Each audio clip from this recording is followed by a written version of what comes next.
Hey everybody, it's CJ Graham, Jason Voorhees. That's right, Friday the 13th, part 6. And you're listening to thescenesnobs.com. Welcome to the Scene Snobs Podcast. Welcome, everybody, to Tuesday night. It is the Scene Snobs Podcast. Thank you so much for joining in. I'm your host, Mick Manhattan of the Scene Snobs, of course. And one special thing I would really like to point out is that this is episode 299. That's right. 299 episodes of the Scene Snobs Podcast since we started on October 6th, 2019. And I am super excited to announce that next Tuesday night on Halloween, October 31st, we will have our 300th episode.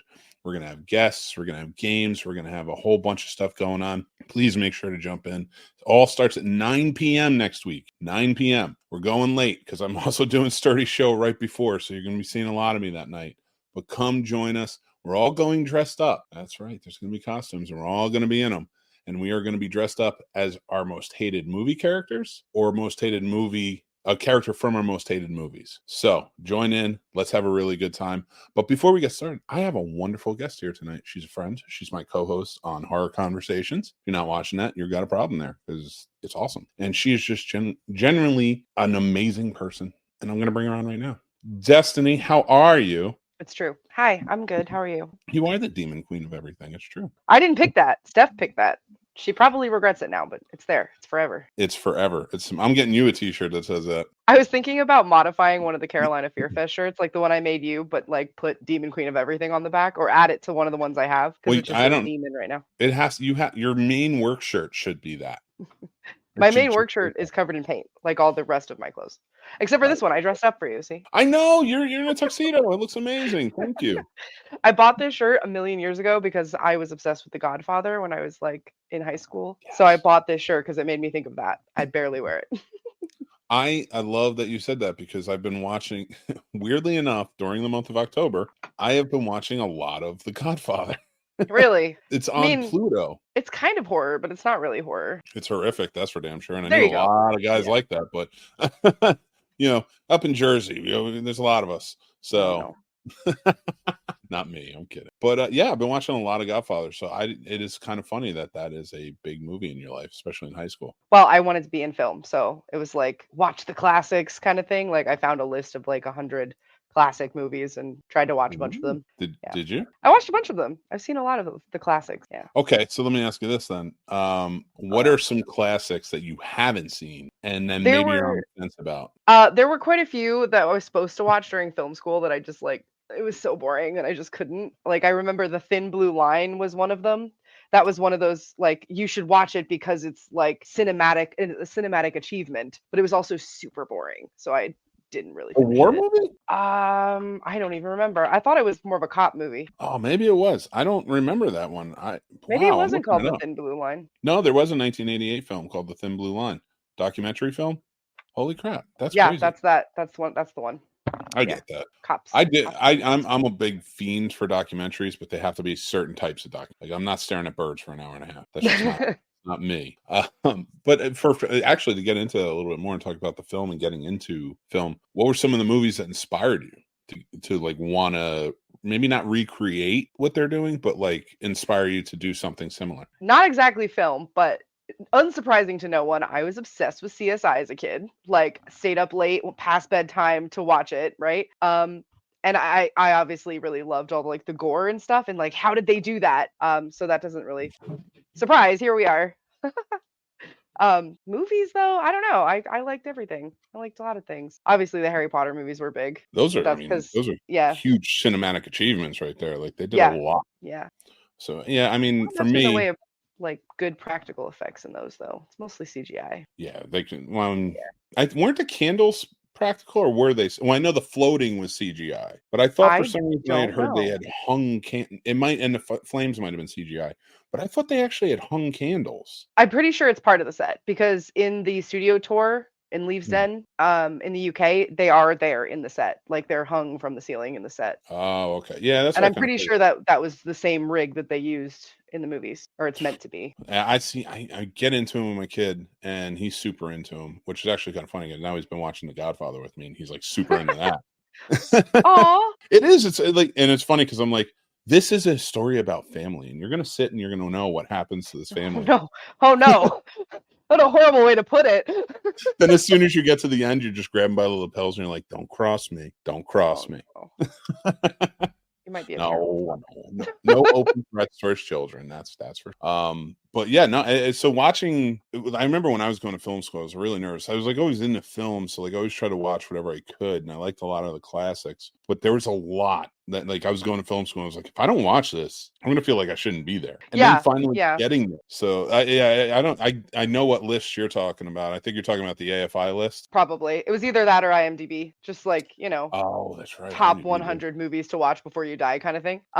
Fight Club was also a really big one for me when I was younger. I really loved that movie. I like Fight Club. Why? It's just listen, I respect what it did. I respect a lot about it, and I think it's good writing. It's just it didn't resonate. It's purely it didn't resonate with me like it did everybody else. Like Seven did. I love Seven. Oh, another good one. Yeah. But for some reason, Fight Club just and every time I tell people they don't like it, like some people like want to go into a Fight Club, they get mad about that movie, and I'm like, I respect it. I've got no issues with it. I don't think it's bad writing, bad acting, nothing. I think it's a great film. It just for some reason is not a go-to. I don't know why that is, but there's some movies I'm like, nah. I haven't seen it in a really long time. I probably should rewatch it. It's probably the same for me, like Sound of Music. I hate that fucking movie so much. Oh wow, I thought you said you liked it. No, I don't like it. It's so boring. That and Les Mis, like everybody loves Les Mis. So boring. Just the play was really good.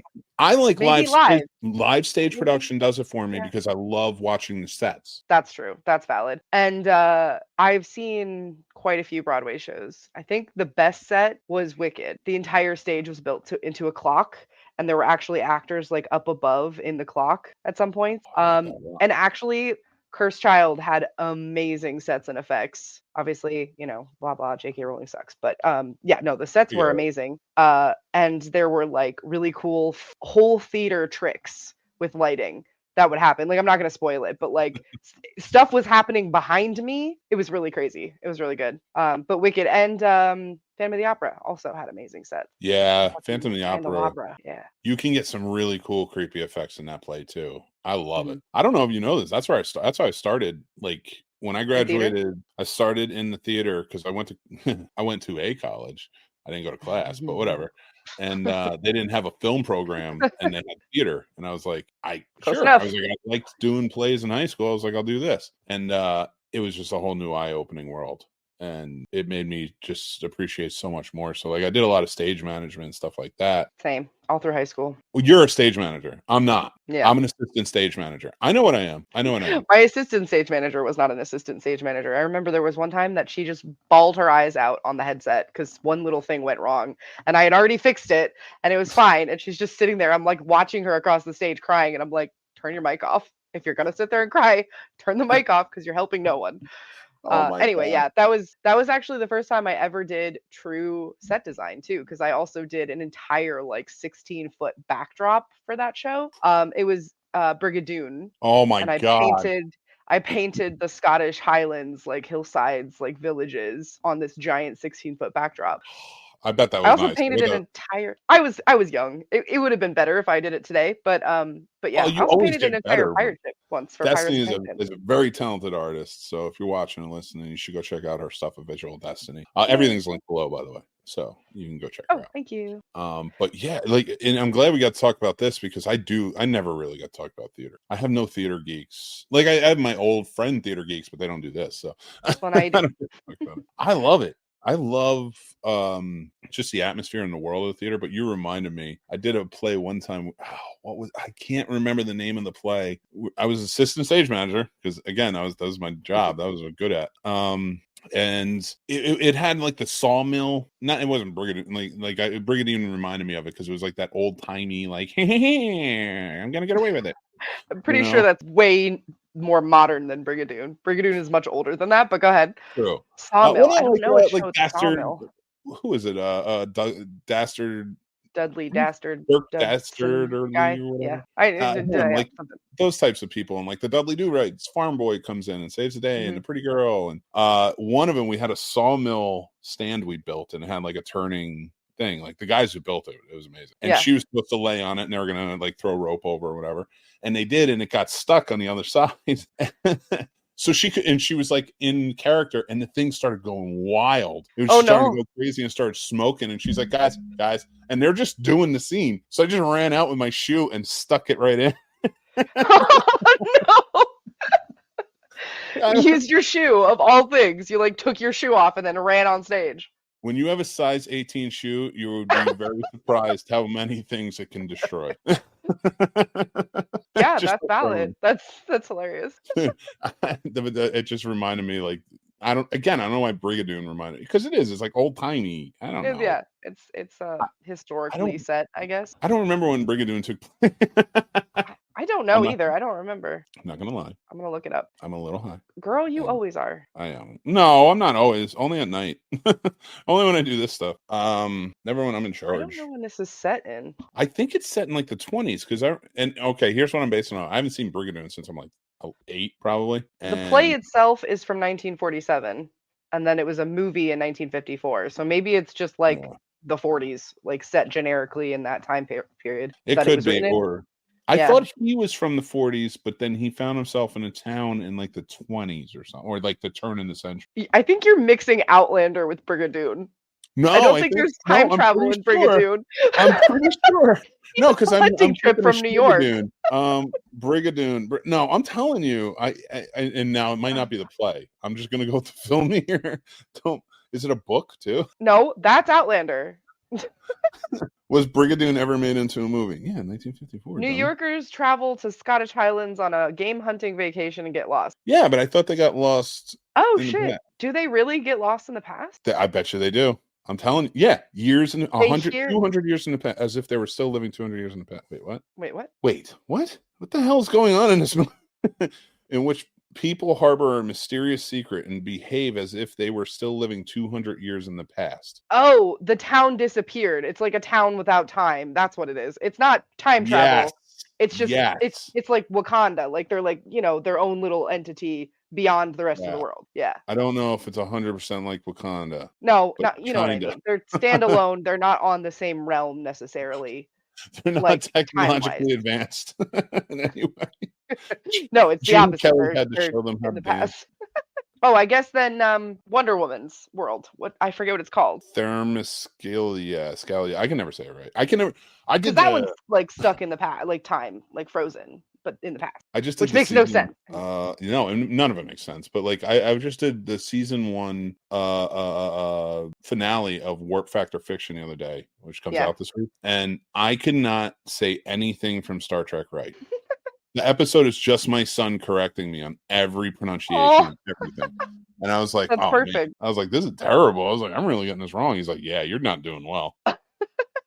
They keep throwing, I know Klingons and Romulan, they keep throwing lobs at me. Not lobs, curveballs at me. I don't know, whatever. Klingons. I need to rewatch that movie too. I got a question for you. As someone who's a fan of theater, what movie that's never been a play do you think would make a good play? Because they're starting to do that more and more with every. That's Donnie Darko. Say it. I want to say. You almost said that was a great question. Oh yeah, no, that's a great. It's ironic. It's a great question, and it's also ironic because I was just wearing a Donnie Darko shirt the other day, and somebody said, "Oh, is that a Donnie Darko shirt?" And I was like, "No, it's Harvey, which is a play about a bunny that follows a man around, which is very similar to Donnie Darko, right?" So I thought it would be really hilarious. I was just thinking that the other day, if there was a Donnie Darko play. That would be a good one, because I mean, can you imagine the weird effects you could do where he just like appears? You know what it is? Crazy lighting. It's funny. If I think about a movie, my brain, like, if you give me a number, I can. All right. I can give you a couple numbers based on Donnie Darko. Here's the stupid way my brain works, because I've just done so many goddamn budgets. You give me a number, and I have a picture in my head of what that movie will look like. Right? A number? Yeah. Like any given number. Okay, if all right, take this movie, pitch me a story or whatever, and then say, and I want to do it for like $10 million, I know what that picture will look like. But if you tell me $10,000, I know what that movie's going to look like. You're going to help me with this, by the way, because I'm going to need those services at some point. No problem. Because I don't need a budget. I can make anything happen with no money at all. So all that. Jesus, give me a budget. It'd be a directing dream for a producer, because no director I've ever produced for has ever said that. So I will say this though, I can look at a play and no idea how much money went into it. No idea how much should go into this, but if I think about it and you throw ideas out and you're like, I want to do Donnie Darko, I think about it in terms of like community college or local playhouse type of level. Okay. That's what I mean. There's like I've been to Broadway shows. I've been to many Broadway shows. But those I've never big budgets, yeah. That level behind the scenes. So it's like, I don't know where it would go. I don't know. I'm picturing this Donnie Darko play being very like simple until it's not. Like at the end, it needs to not be simple. And I feel like the biggest expense there would be the suit. Would be the bunny suit, the Frank suit, right? It'd have to be really good. And lighting would be really good, really important. But like, you don't even really need much in the way of set because it's modern day, you know, you got a wall and a bed, like you got the little school facade, like you don't need like a lot, you know, he's outside a lot. So, you know, I don't think any of the sets.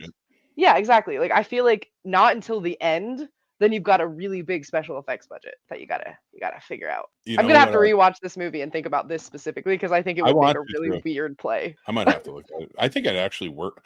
Again, that's another movie that didn't resonate with me. Again, fully respect it.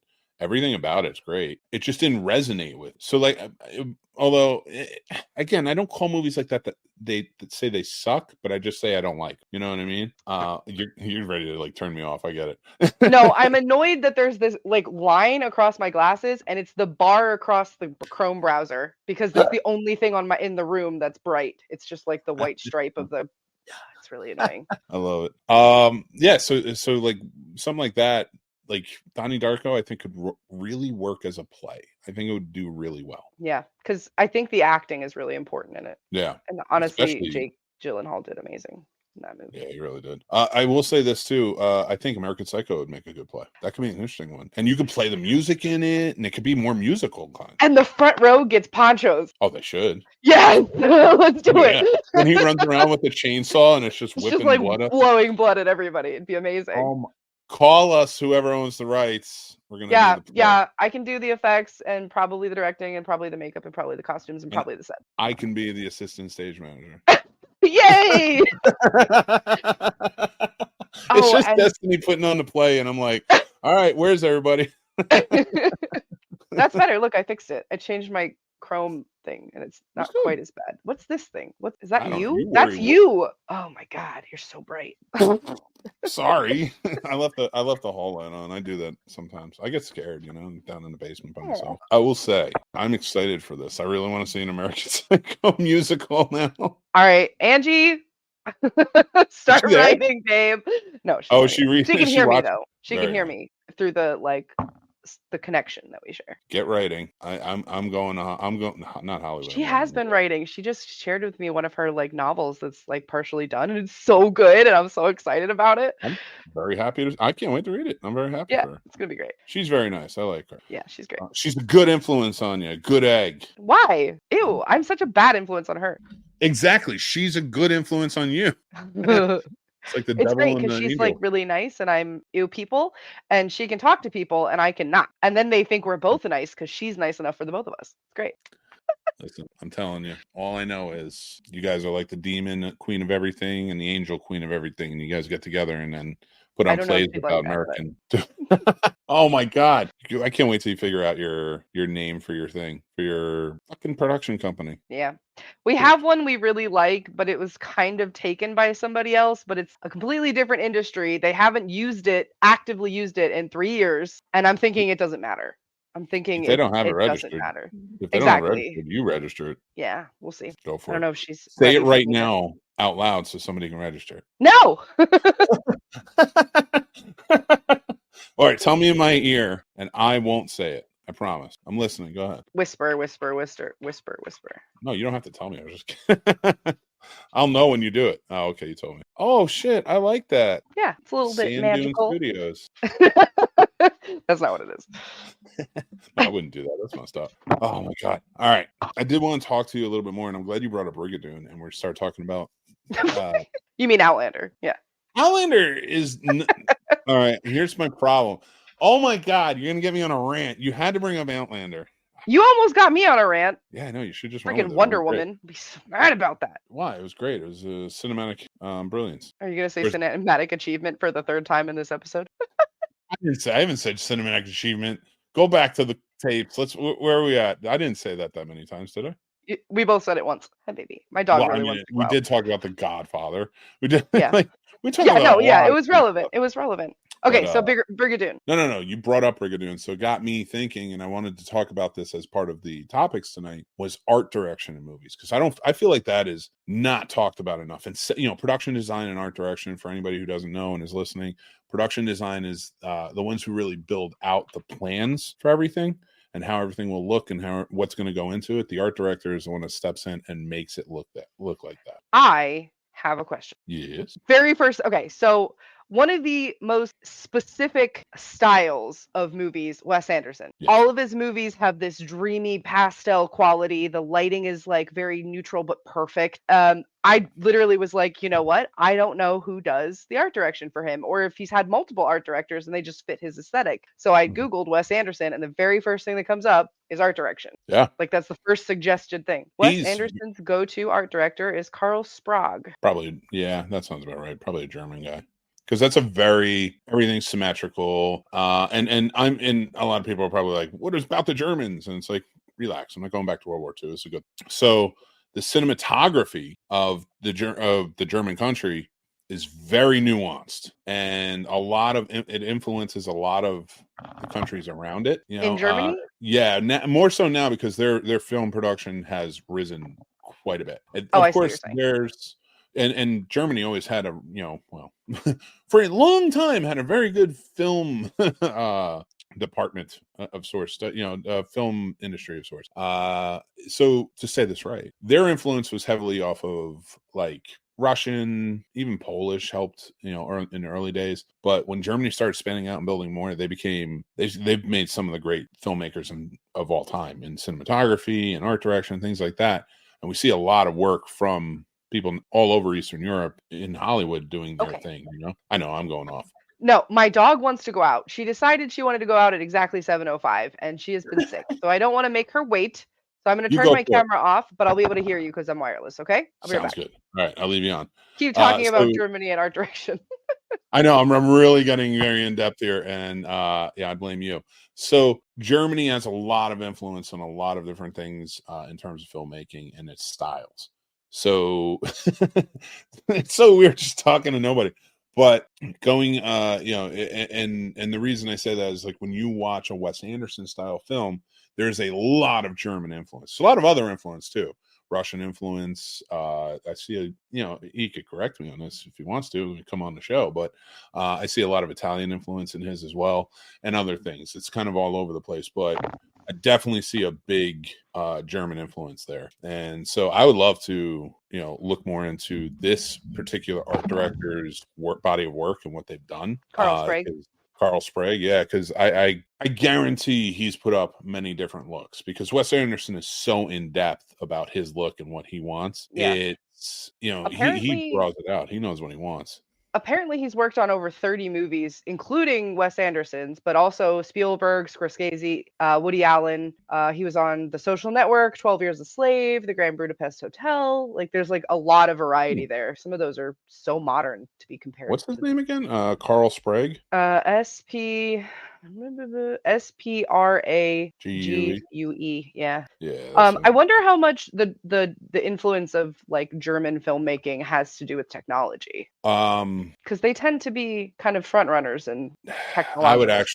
I would argue more. I mean, I'm sure I know of stories where it comes to camera technology that was built or things or add-ons that Germany has really influenced and helped. A lot of the big time technological advancements really still come from America, and they still also come from the UK and stuff like that, like the more powerful countries. One of the ones that are really stepping up too and have made amazing technological advancements that we don't talk about is India with Bollywood, and Russia. Actually, Russia has been building up, but besides Hollywood, of course, the biggest is probably China as their film industry. Not even just because of the amount of people, but just what they produce. So, I mean, I gotta imagine China would be a front runner for technology as well. I'd have to look into it. That's a great question, though.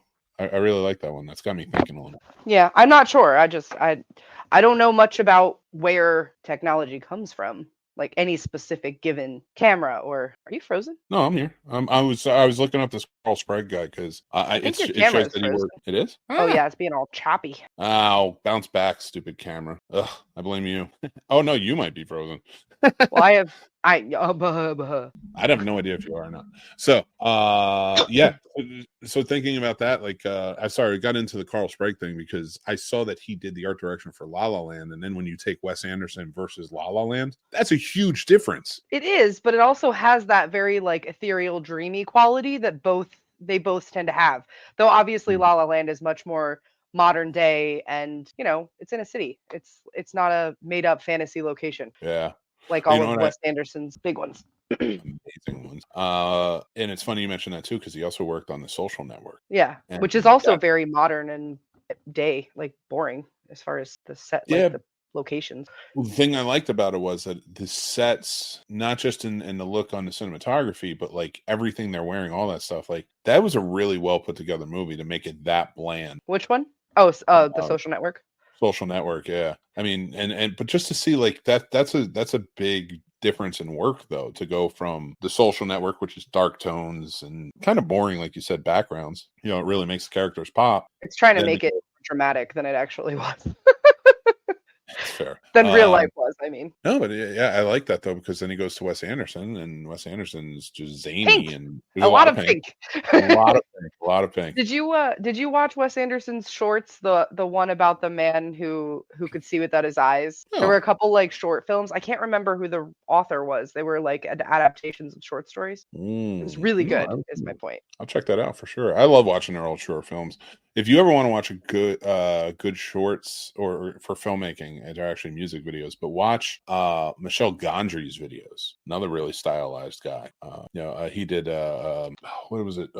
One where he forgets his girlfriend. Oh, Eternal Sunshine of the Spotless Mind. Yeah, and like Be Kind, Rewind, and like he was such a brilliant force. Like, because he started out doing music videos, and he did some of the most famous music videos. So going back, like watching those is just wonderful to watch filmmaking wise. And I don't know that he broke the mold in terms of technology, but definitely in terms of shots and a lot of things. He messes with the camera in such an amazing way. I like this. I'm actually glad I get to talk about filmmaking. I get to do that often on this show. But yeah, no, I love it though. Oh man, that's it. That's the thing though. You're back. I'm glad you're back. Yeah, she's not. She's all right. Oh, the dog's all right. Let her rest. Let her relax. Stop messing with her and kicking her out. So talking about that and talking about art, and because you're an artist, I really wanted to get into, your take on those. So you talk about Donnie Darko. So as an artist, if this is a play, what are you doing in your mind building the set? Now let's take money out of the equation. You can do anything. Like, what do you see for it? What would be your vision for something like that? This particular movie, I think, is so, what's the word I'm looking for? Cerebral, that I almost want it to like not really have sets, like it's happening in his head and in your head. Like, I know there's a part when they're at a movie theater, and I think it would be amazing if they just popped up in the audience and acted the scene from the seats. So they're like literally in the audience with you, and obviously not everybody's going to be able to see what's going on. So the stage could almost become the movie theater screen, showing you the scene that's happening right next to you. Or like 3 aisles up. I feel like that's the kind of thing you would want to do with this movie, because it's so like mental. It's insane. It's weird. It'd be kind of cool to build out the set almost like it was a brain. Like you're looking at the inside of a brain. Something like outlines too. I'm not saying like an actual physical brain, like covering them. But, something outlined that always makes you kind of feel like you're inside this guy's head at all times. Like the stage coming off into the theater part, like some kind of set, like decoration set design that's bringing the stage and the theater kind of together. I would almost make it like an outline set wise, or even like in the if you do a backdrop, make an outline of what a brain is, and then just kind of have, I don't want to say veins, but like, you know, those things like you see when you go all through tendrils, something like that, like coming out into the audience almost to make you feel like you're like encapsulated into it, you know. There's also a lot of scenes that are outside at night, so I feel like the entire set would just be one street lamp that is all the lighting for the scene. Obviously there's some lights from the front so you can see their faces, but like that heavy shadow, like alone at night kind of feeling. And his bedroom, and I think a couple times he's at school or in the bathroom. Easy, right? Well, like there's a mirror acting into the mirror. I call them. So you have the school portions of it. Yeah, Swayze played the teacher, the pedophile teacher. Oh, that's right. Yeah, that was a role they did not want him to take. Probably not. And he was like, "No, I get to act in it. I don't have to take off my shirt and beat people up." Roadhouse or dance. There's a play for you. Let's Dirty do Dancing Roadhouse. Play. Oh, no, Roadhouse. It's all a play about a bouncer. Come on, let's do it. They did a movie. If money is no option and I can control how the theater looks, I would paint the entire thing with black 3.0. That paint that absorbs all light. So you were literally like spaceless, like you can't see the walls because they're just pitch black. And the entire stage has the bunny head outline like the poster. So you're literally looking through the bunny skull like face onto the stage. Yeah. No, it'd be freaking weird. It'd be so cool. Hey, if anybody wants to fund this, don't look up the price of Black 3.0, please. But trust me when I tell you it's essential. How much is it? It's like little bottles are like $30. Oh man, Jesus Christ! They don't make anything bigger. I'm pretty sure you could get it wholesale in like buckets, but like, yeah, it's like specially made paint. There's videos of people painting like little rooms, like little cube rooms, and then trying to stand in it, and they just go insane. So, I used to go floating. Kind of like that. Yeah, I mean, there's more. $44 now. That's pretty great. $229 for 33 ounces for a liter. Well, welcome to hell. It would be so worth it though, guys. Just go get it. Well, first I need someone to finance this idea of the Donnie Darko play, because honestly, I think it would be really good. Very fair. I remember in one more thing on this before we let it go. In film school, we analyzed the lighting in this movie, and there's a part where you're seeing him in his room, and the horizontal blinds, or no, maybe they're vertical lines. The light shines on him very like linear, and it's meant to show that he's like imprisoned by these thoughts, that he's like trapped by them. So it's meant to look almost like bars of a jail cell. So I feel like you would only need a bed and like a vague bedroom wall shape, and it's lit that way. It's lit with those lines so that it's got that's kind of that same feeling the movie did. That'd be cool. Yeah, you can do that. Really, you can even do that with lights. Yeah, exactly. It would be easy to mimic that on stage. Oh, absolutely. So the biggest expense would be the black paint. No, and the cast. Well, you can't do that because you'd have to have a big theater. That would let me paint the entire thing black. It'd be a tough one. That'd be a tough sell. That's what I'm saying. So hey, some of those big productions though, like I said, Cursed Child, there were full theater stuff happening. They remodeled that entire theater in New York for that. Was it That's crazy. Songbird Chorus? I didn't go see that one. I just wasn't so into it. Oh, I do want to. I do have an announcement after. Oh yeah, do that. So guys, as some of you may know, I was recently in a movie. I was filmed a part in a movie. It was very small. I was an extra in it, but I was a featured extra. I got to do something very cool in it. I'm not going to give it away, but it is in the trailer. But if you guys want to go check it out, down in the description, Dave Kerr's new film, The Slasher Nurse. The trailer is out now. It looks awesome. It feels awesome. And the trailer's here just in time for Halloween. So go check it out, because I'm feeling this one's going to be off the hook. So I am very excited. But I get killed in it. Yay! So I'm not going to tell you how. You can go find out for yourselves. Wait, what? What? Yay! So I do have a link down below, though. Everybody check it out. Wilfredo, what's going on, Wise? How you doing, bud? All right. Well, we are going to wind down because I have to end the show. Unfortunately, I'm on Sturdy's show tonight, and we have a show together on Thursday at 7 p.m. Yes, so we can talk more about Carolina Fear Fest. Yep. Not that I know what we're going to talk about. Oh, we were going to do our costume contest. Yes. So we'll talk more about that on Thursday. We're going to get into it, but if you guys are up for it, please join us then. We have a great time doing it. This is And show us your costumes so we can judge them. Please send them to us so we can see them and judge them. But I am super excited about this. Destiny, thank you so much for jumping on tonight. I'm going to do my mixed movie picks tonight. No, let me explain because I'm on Sturdy Show tonight, but we're going to have a lot of fun with it. And yeah, just thank you so much for coming on tonight and hanging out with me and being a part of it. I'd wish that you'd come on more. I love having you. I do. I love, like I said, I love coming, and I feel bad that I don't like prepare more or give you any topics or help at all. You just run this shit by yourself, and I feel bad about it. But I also have no idea. And we always end up talking about something cool anyway. So maybe I'll make you a little doc of like all the topics that I can just pull out of my pocket at any given moment. I'm always fine with that. And then we'll bring you back on for sure. But I just want to say thank you again for joining in. And I'm going to let you go now. I'm going to do the mixed movie picks and then we can get out of here. But I will talk to you on Thursday. Yep. All right. Tell Sturdy I said hi. I will do. Take care. Bye. Bye. Guys, thank you so much. And thank you to Destiny for joining me tonight. Like I said, no, let me explain tonight. I'll be coming back with that after next week. Well, I'll be coming back with that. I'll explain next week. But remember, next Tuesday night, it's 9 p.m. Eastern. I will be doing the Halloween special. It will be live, and it's our 300th episode, so please join in. But right now is mixed movie picks. That's right. Last week's winner, 1989, Little Monsters, was chosen, and then 1951 won this time around. And I'm very excited to say I chose a good one. So from 1951, if you haven't seen it, check out The Man from Planet X. A very cool little sci-fi horror tale that I think you'll really enjoy, and is good for Halloween. It's got some good atmosphere and a lot of. But for next time, the years are 1949, 1969, and 1981, and 2000. So we will be putting that up. Remember to vote over in the Snobs Nation Discord or the Snobs Nation Facebook group. I want to say thank you guys again. Thank you, Destiny. Thank you for checking it out.